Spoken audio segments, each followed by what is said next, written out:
नमस्कार बच्चों, मैं कमलेश चंद मिश्र, पीजीटी हिंदी अध्यापक, city public school, Katra, Mungra, Badshahpur, Jaunpur, आप लोगों का हिंदी ऑनलाइन कक्षा में स्वागत करते हैं।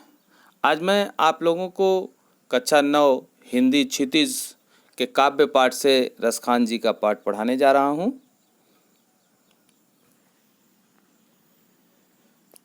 सवैया। मानुष हौ तो वही रसखान, बसो ब्रज गोकुल गाँव के ग्वालन। जो पशु हो तो कहा बस मेरो, चरो नित्य नंद की धेनु मझारन। पाहन हो तो वही गिरी को, जो कियो हरिचंद छंद्र पुरंधर धारन। जो खग हो तो बसेरा करो, मिली कालंदी कूल कदम की डारन। कालंदी कूल कदम की डारन क की आवृत्ति होने के कारण यहाँ अनुप्रास अलंकार है। प्रस्तुत सवैया हमारी पाठ पुस्तक क्षितिज में संकलित पाठ सवैये से लिया गया है, जिसके रचयिता रसखान जी हैं। कवि का मानना है कि अगले जन्म में वह चाहे किसी भी रूप में धरती पर वापस आए तो वह ब्रज क्षेत्र में ही निवास करे। आइए अर्थ देखते हैं। मानुष हो तो वही रसखान। मानुष मनुष्य, हो का अर्थ है मैं, बसो माने बसना, ग्वालन माने ग्वाला। मानुष हो तो वही रसखान। रसखान जी कहते हैं कि यदि मैं अगले जन्म में मनुष्य का जीवन प्राप्त करूं तो मेरी इच्छा है कि मैं ब्रज क्षेत्र में गोकुल गांव में ग्वाला के बीच में रहूं। ब्रज गोकुल गांव के ग्वालन। जो पशु हो तो कहा बस मेरो, चरो नित्य नंद की धेनु मंझारन। मंझारन बीच में। पशु, यदि मैं पशु बनूं और मेरी इच्छा पूर्ण हो तो मैं नंद बाबा की गायों में एक गाय बनना पसंद करूंगा। पाहन हो तो गिरी को, जो कियो हरिछंद पुरंधर धारन। पुरंधर इंद्र भगवान। पाहन पत्थल, यदि मैं पत्थर बनूं तो उसी गोवर्धन पर्वत का स्थान प्राप्त करूं जिसे श्री कृष्ण ने इंद्र जी का अभिमान तोड़ने के लिए धारण किया था।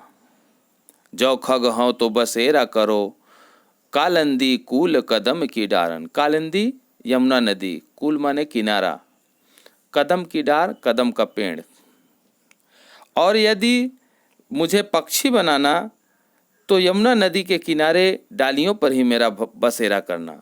रसखान जी के कहने का अर्थ है किसी भी अवस्था में ब्रज क्षेत्र को त्यागना वह नहीं चाहते हैं, बस वहीं बसना चाहते हैं, क्योंकि वहाँ ब्रज क्षेत्र में श्री कृष्ण की यादें जुड़ी हुई हैं। आइए दूसरे का अर्थ देखते हैं। दूसरा सवैया। या लकुटी अरि कामरि, या पर राज तिहूँ पुर को तजी डारों। आठों सिद्धि नौ निधि के सुख, नंद की गाई चराई विसारों। रसखान कबौइन आखिन, सो ब्रज के बन बाग तगाड़ निहारों।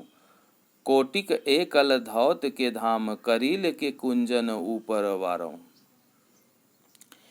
इस सवैये में रसखान जी कहते हैं कि वे हर अवस्था में ब्रज क्षेत्र और अपने इष्ट को ही अर्थात श्री कृष्ण को ही प्राप्त करना चाहते हैं। या लकुटी अरि कामरि, या पर श्री कृष्ण भगवान जो जब गाय चराने के लिए जाते थे तो लकुटी या लाठी, कामरिया कंबल, कंबल और लाठी धारण करते थे, अर्थात लाठी लेकर गाय चराने के लिए जाते थे। रसखान जी कहते हैं कि मैं ब्रज क्षेत्र में श्री कृष्ण के ग्वालों की गायों को चराने के लिए प्रयुक्त होने वाली लाठी और उनके द्वारा ओढ़े जाने वाले कंबल के बदले तीनों लोकों का राज्य त्यागने के लिए तैयार हूँ। आठों सिद्धि नवो निध के सुख, नंद की गाय चराए विसारों। मैं नंद बाबा की गायों को चराने के बदले आठों प्रकार की सिद्धियां और 9 प्रकार की निधि को त्यागने के लिए तैयार हूँ। ये 8 प्रकार की सिद्धियां क्या हैं? आइए देखते हैं। अणिमा, महिमा, गरिमा, लघिमा, प्राप्ति, प्रकाम्य, ईसत्व और वसित्व, 8 अलौकिक शक्तियां हैं और 9 प्रकार की निधियां हैं, 9 प्रकार कि निधि क्या क्या है? पद्म, महापद्म, शंख, मकर, कच्छप, मुकुंद, कुंद, नील और खर्व, ये कुबेर की 8 प्रकार की निधियां हैं। रसखान जी कहते हैं कि 8 प्रकार की सिद्धि अगर मुझे प्राप्त हो जाए और कुबेर के द्वारा 9 प्रकार की निधि भी अगर मुझे प्राप्त हो जाए तो मैं नंद बाबा जी की गाय चराने के बदले मैं उसे त्यागने के लिए तैयार हूँ।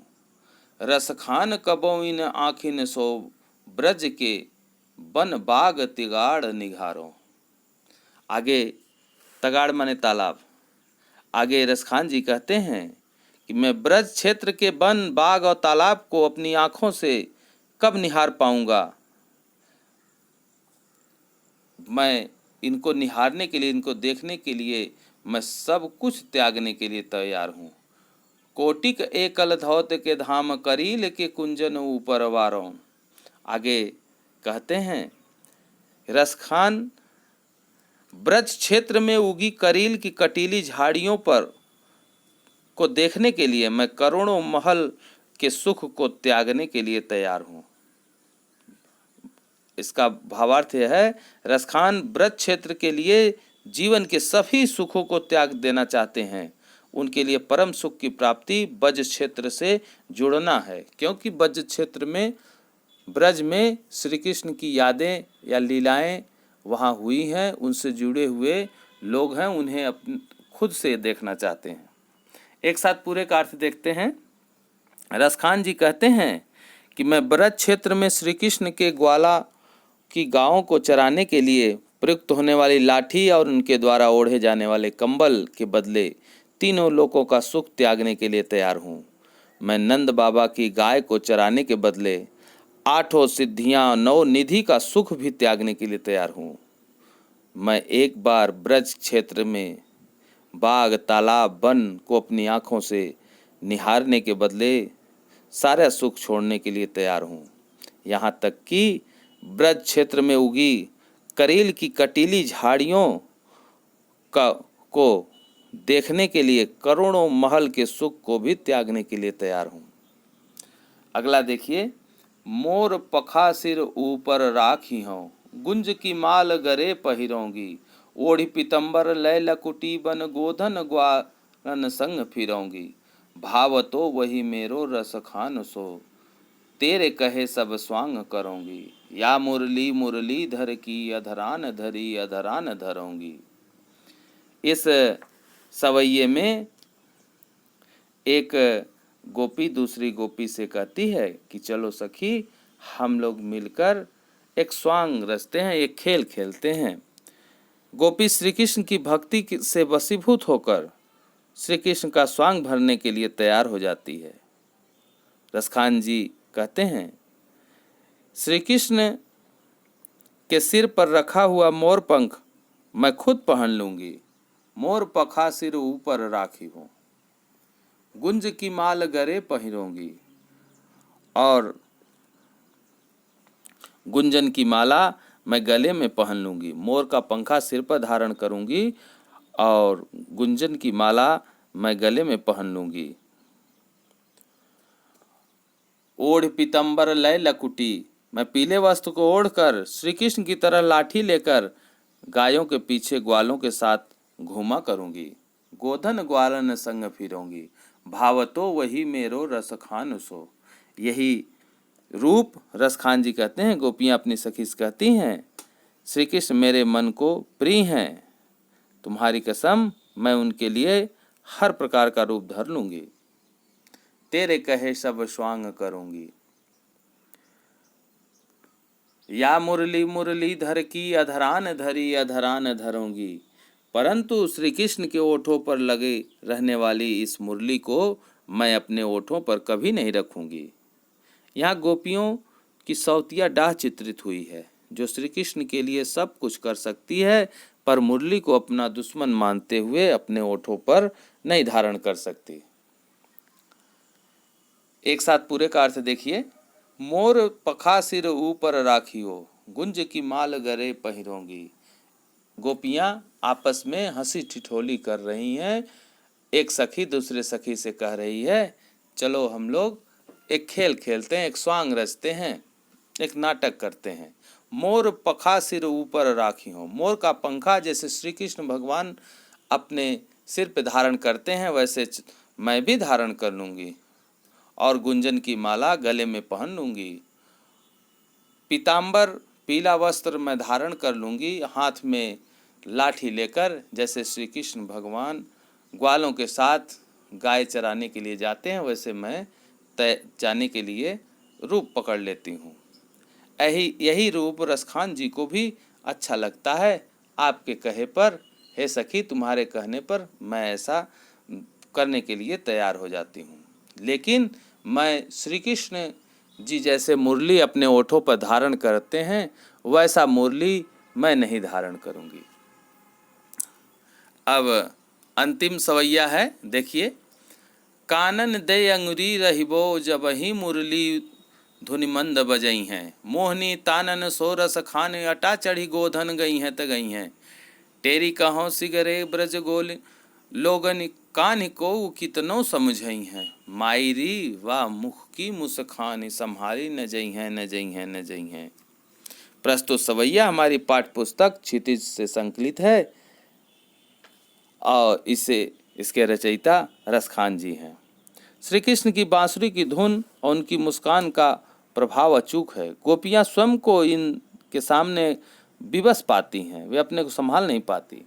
रसखान जी कहते हैं, कानन दे अंगुरी रहिबो, मैं कान में अंगुली धर लूँगी, अंगुली डाल लूँगी ताकि श्री कृष्ण जब मुरली बजाएं तो मुझे सुनाई न पड़े। जब ही मुरली धुनि मंद बजई हैं, मोहनी तानन सोरस खाने अटा चढ़ी गोधन गई हैं त गई हैं।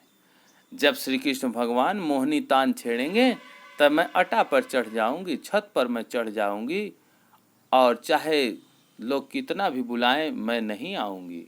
टेरी कहों सिगरे ब्रज गोलिन, कितना भी बुलाएं, टेरी कितना भी बुलाएं, सिगरे ब्रज गोल, ब्रज के लोग चाहे मुझे कितना भी बुलाएं, कान्हन को कितनों समझई हैं, चाहे मुझे लोग कितना भी समझाएं पुकारें लेकिन मैं नहीं उतरूंगी।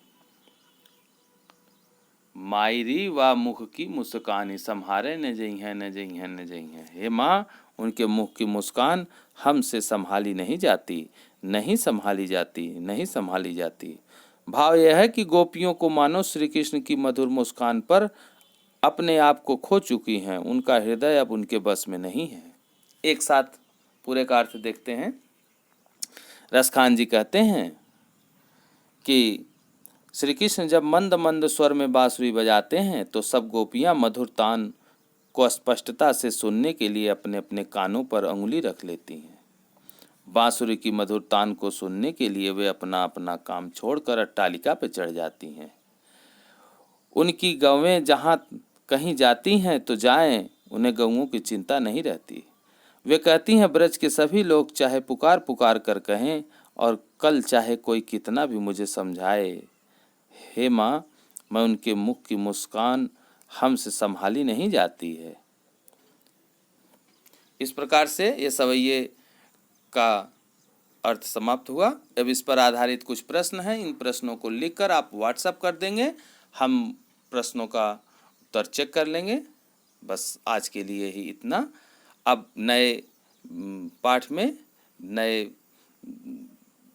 वीडियो में नए पाठ साथ में मिलेंगे।